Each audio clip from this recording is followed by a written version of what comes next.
Chaque année, depuis 10 ans, l'atelier bande dessinée de Gravelines propose aux citadins un stage BD.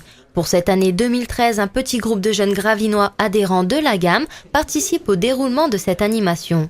Ici, l'objectif est de créer une BD documentaire, un concept innovant qui suscite de plus en plus l'intérêt des amateurs du genre. Il faut bien évidemment, pour participer à un stage comme celui-ci, avoir une passion du dessin ou de la bande dessinée ou de la narration.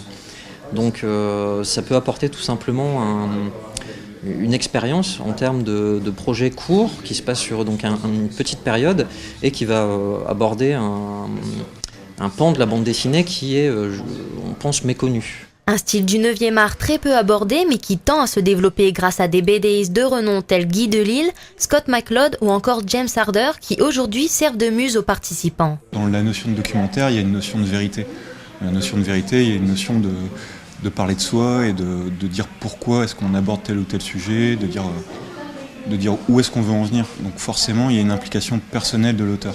Là où la fiction pourrait s'inspirer éventuellement d'éléments réels, mais on ne s'en rend pas forcément toujours compte. Là, on va s'en rendre compte.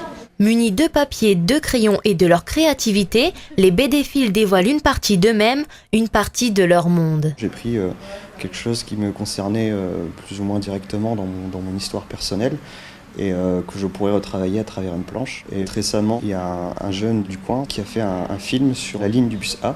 Du coup, j'ai repris cette idée de travailler sur la ligne A que j'ai utilisée pendant 5-6 ans en étant étudiant en fait. J'allais sur Dunkerque et du coup, j'ai décidé de parler de ça d'une manière un peu légère. Une nouvelle approche de la BD qui permet à chacun de retracer sa réalité.